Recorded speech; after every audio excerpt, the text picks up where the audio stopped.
Hi, everybody. I hope you're all having a good day today.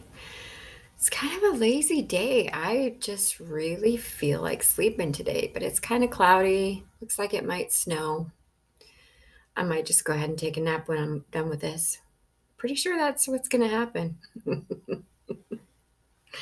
um, I have a few things that came to me, and I'm kind of confused about some of the information that I received. I'm not quite sure how it fits in yet. I'll tell you what I know until I get more information, kind of just seems to be how it goes. I get bits and pieces and then things start to fill in. That's the way it's been through this whole thing, bits and pieces and then whoop, there it is.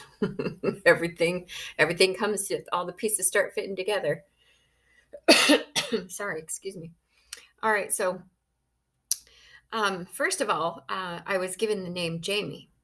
And this name is significant because it is a lover of my ex-boyfriend, one of his many mistresses, many side pieces that he had, that was pregnant. She got pregnant by him and miscarried. And she's a makeup artist, and I believe that she's my neighbor's daughter.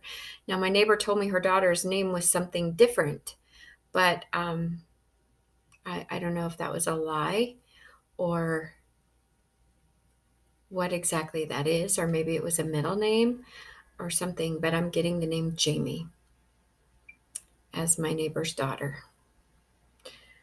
My brother-in-law, will use those terms loosely. This person that was married to a sister who's, not really ever going to be a part of my life again, is turning me into the IRS and the BBB. Is reporting me. Um, I guess just because he can. It's not like I have a business anymore, anyways, because the doppelganger took it over and tried to get me in trouble and say that I was the one who stole her business. But I'm the one that has the, receipts saying that the business is mine. And, I went back in February and actually applied for the name in February, got the everything that I needed. But you can't turn somebody into the Better Business Bureau if you don't have a business anymore now, can you? Yeah. And as far as the IRS is concerned, I probably didn't even make enough money to do taxes on it. So, yeah. Um, I have talked about this person previously, but I'm going to talk about this person again because I was just given some more information. The female judge in Homewell, Tennessee, that is working with the sex traffickers is about to be diagnosed with cancer. And it's a metastasized cancer. That means it's spreading through her body and it's aggressive, and it's going to spread really fast. Um, Also, I'm being told that her family, her kids, and her grandkids are all going to start experiencing um, karma for her part, the part that she played in this whole thing, helping these lawbreakers get off. That whenever they were put in front of her, and it was always her that these lawbreakers were seeing as a judge, and she didn't give them the time that they were supposed to get, and then she incarcerated people who shouldn't be incarcerated, and then she didn't help people who should have been helped, and then she helped people who shouldn't have been helped. So she's not really any kind of a judge. She's just a person who sits on a bench and um, plays God, basically. A serious abuse of power. But her karma has caught up with her, and she is going to start experiencing some serious issues, her and her family.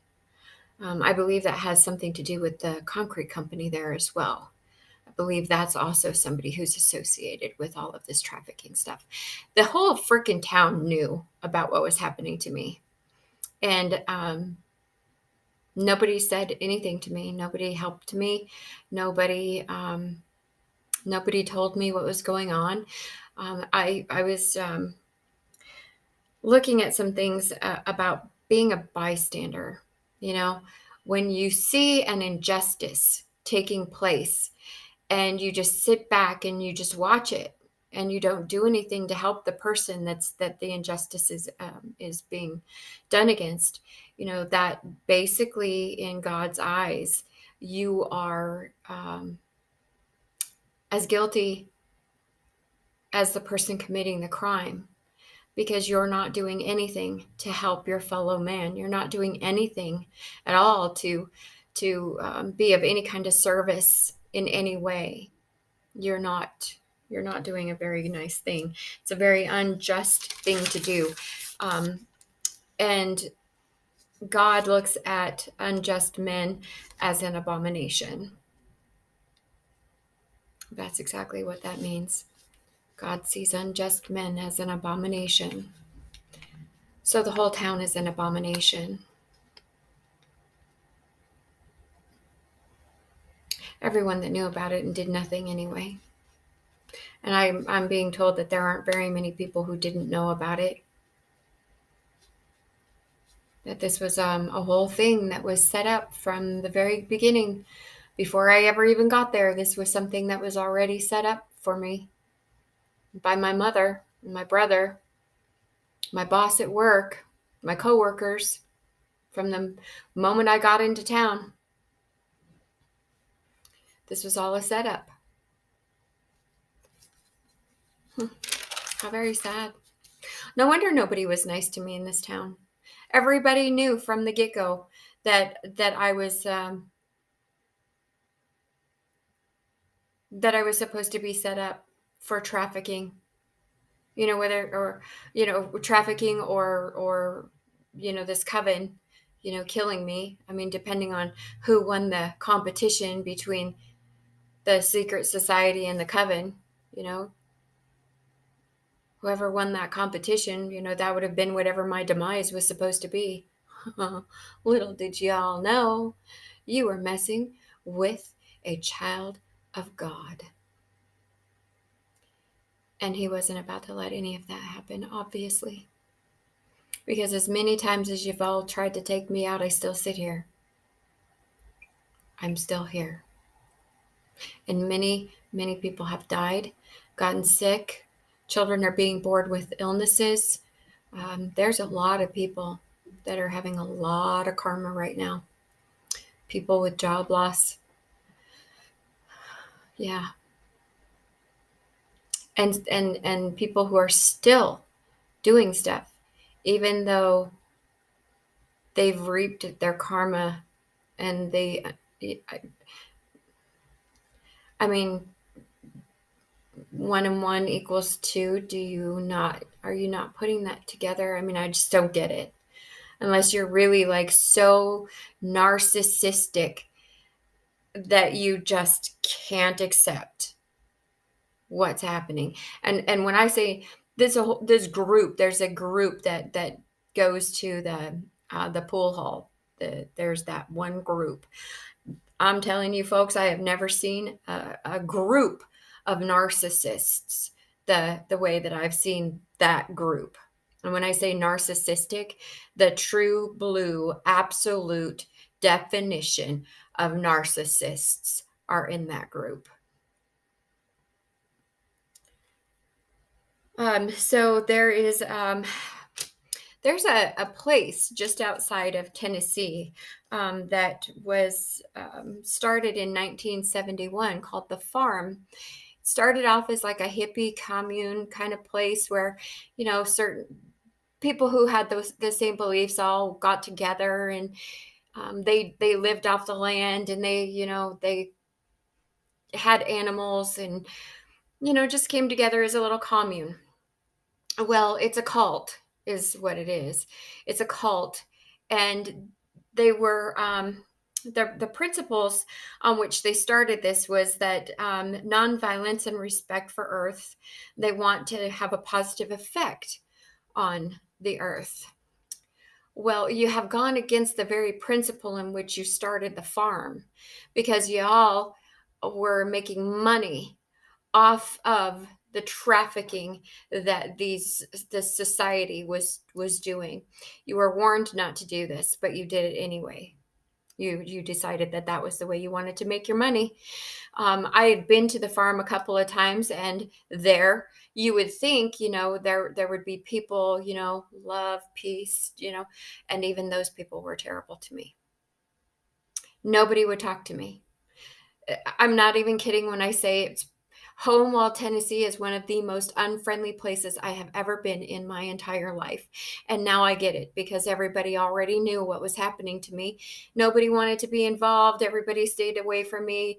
I was isolated from everybody, And the people who were involved with me were involved in the trafficking, and they were my handlers, so to speak.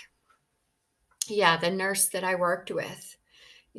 She's, I believe, about to make a, a journey out to the farm, where she's going to be absolutely surprised, because the crops are dying, the animals are sick, people are sick, and I believe this is where the bovine vein disease that I had discussed with her previously, before I knew that she was part of this. I had mentioned to her that there was somebody that was going to get really sick with something very strange, something that doesn't happen very often. This is kind of like, what I guess you would think of like a mad cow thing, but it's a bovine vein disease. I don't even know what that is. I mean, I looked it up. It's just something that happens to cows. They get sick. You eat them when they're sick, and then you get sick. That's basically what it is. But I had mentioned to her quite a long time ago that this was going to happen, and I believe this is now the time frame that she's going to see this. And when she sees this video, she might actually realize and remember what I said, and actually test this person for that, and they might come out positive. And then you will realize, like you don't already realize, just who I really am and what you've really done. So there's a person that works at the post office that just had, well, I don't know about just had, but who had a kidney transplant. And I'm being told that the kidneys that were transplanted were from organ trafficking. That's what I'm being told. He accepted organs from a person that was trafficked, killed for their organs.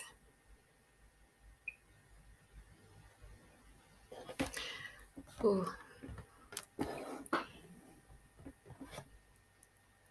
I'm not going to say what I'm thinking, because it is not very nice, but that takes some really kind of low human being. All of you in the town.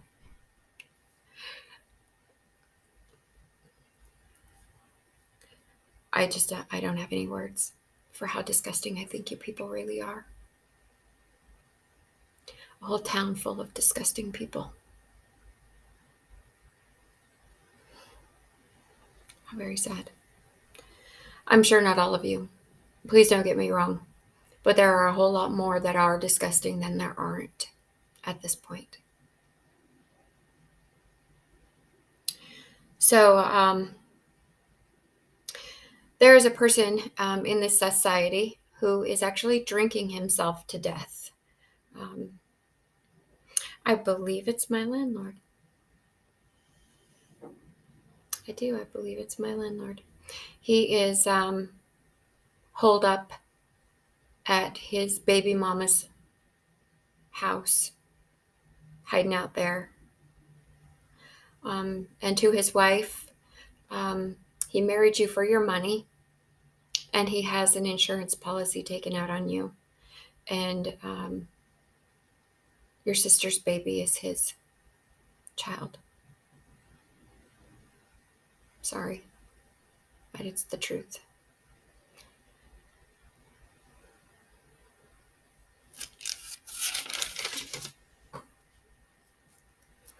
When I was very young, I was sent to live with my grandparents. And, all of these things that are coming out, my brain is trying to wrap around, the events that took place and why they took place. And timelines have never really been my best thing. I'm not very good with timelines.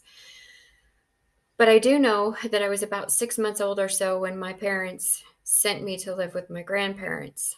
And it came to me that the reason that I was sent to live with my grandparents is because there was someone who saw how I was treated and what was happening with me and called Child Protective Services on my mom and dad. So they sent me to live with my grandparents. So just to get the eyes off of them, and they would do whatever they needed to do or wanted to do at that point. Um,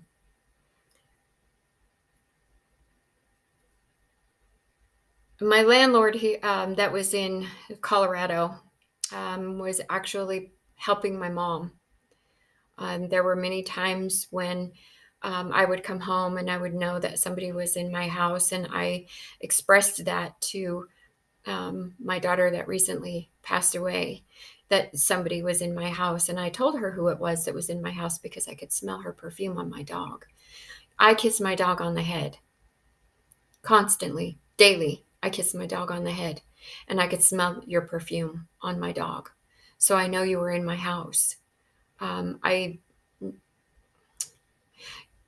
never really thought for 2 minutes that you would be doing the things that you would be doing, but I'm uh, pretty sure that you had something to do with poisoning me in that time frame when I was so super sick. You know, all of the black widows, um, the dizziness that I experienced, the way that I experienced, I've never experienced it ever again that way. So I'm pretty sure that there was something that you were doing in my home that was causing me to be very sick. And your son who suddenly started having mental issues. Um, I don't think he has mental issues. I think he was given something to make him really confused because he was trying to tell me. He was trying to tell me what was happening. And you tried to say he was crazy or that he was delusional or whatever. He was trying to tell me the truth, is what he was trying to do.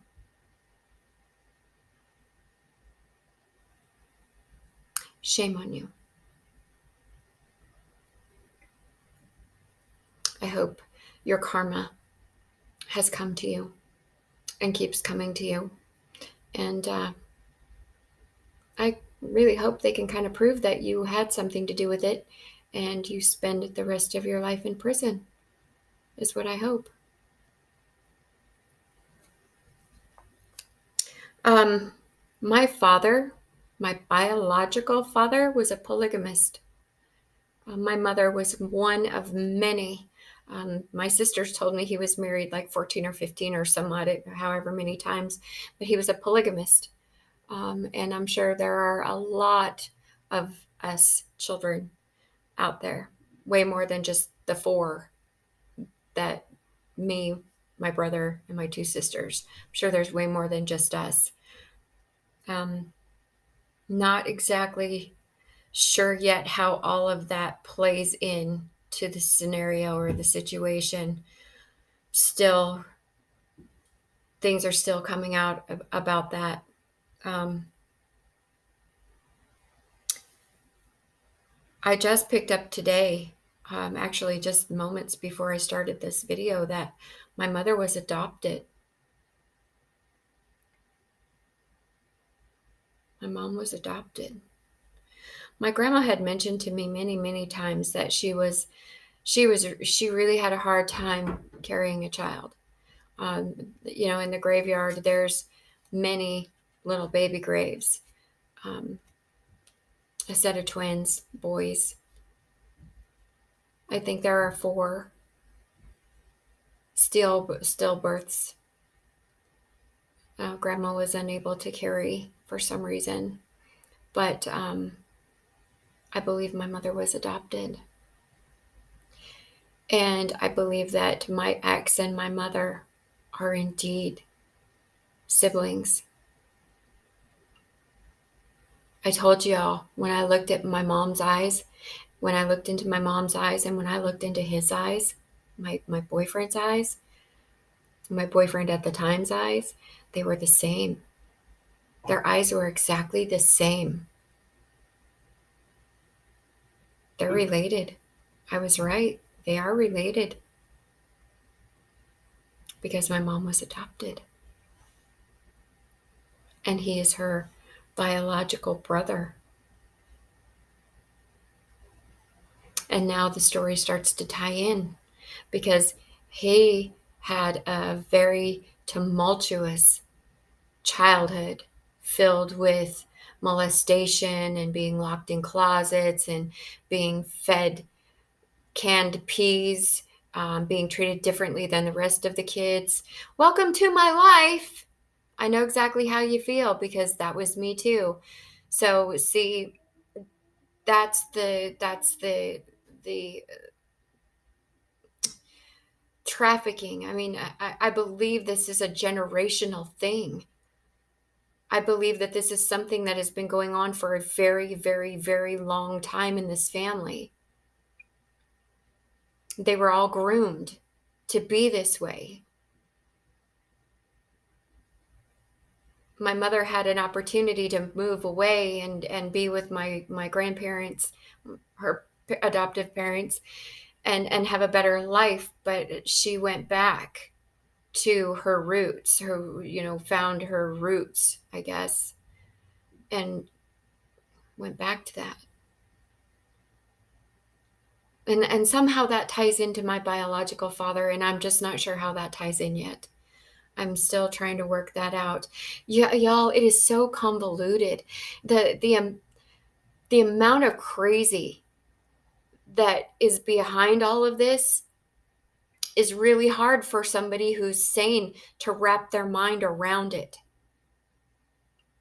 I mean, it's almost impossible for me to completely grasp the whole situation, um, and know what exactly is has and was happening, because the amount of freaking crazy that is behind all of this it's astonishing, and I know that there are still so many things that I don't know. And I know that there are some things that I'm going to find out that are probably going to floor me. I'm being told that there are some things that when I find out, it's going to floor me. It's going to take a minute. It's going to take a minute. I don't know what that, I don't know what that looks like. I don't know what that means. I just know this isn't going to be easy. I did hear today that that the toxic BS that has been coming my way from my mom and my brother and my family in Colorado, all of their toxicity has stopped. So there has been a massive change in energy. Something has massively changed, that they have now stopped with their toxic crap. So I expect to hear something very soon about them being arrested. I do. I expect to hear something very soon about him being arrested.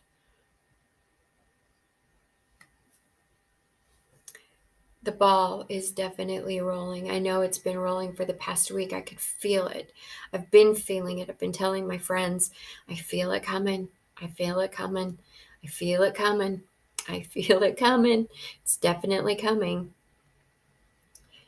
I can feel it. Yeah. And to the folks back in Tennessee, I can feel it coming your way as well. Yes, I can. Y'all are in for big surprises. Uh, Folks, back in Tennessee, in that town, I realized that a lot of you were, I told you you were under a spell. That whole town has been under a spell for a very long time. And I realized that a lot of why you didn't come forward and why you didn't help and why you didn't do anything is because you were under an illusion, a delusion. There was a there was a there was a cloud over all of you. Black magic is real. You guys, black magic is real. It really is. And when you have a lot of people like this coven, doing black magic on judges and cops and sheriffs and lawyers and townspeople, and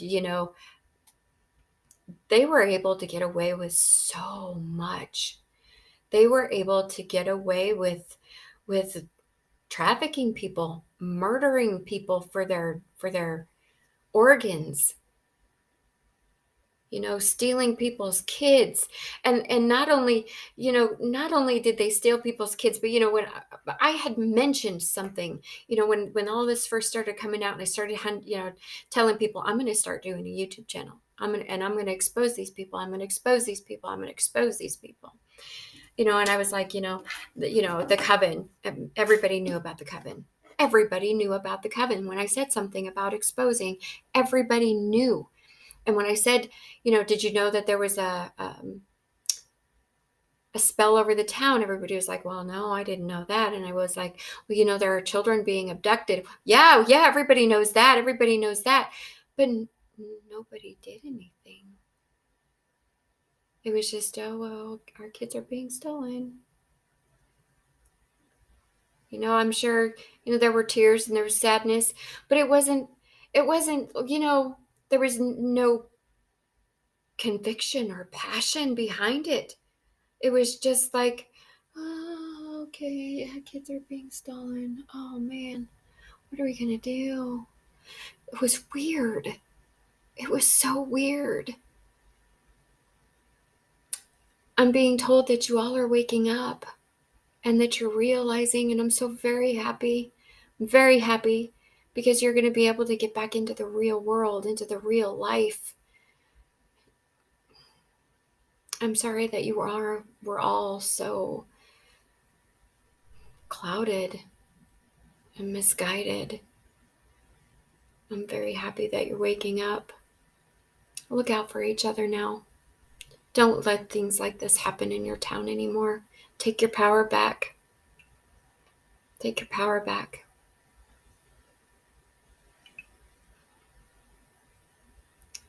Well, I think I'm gonna go take that nap. I think so. Y'all, love each other. Love yourselves. And I love you.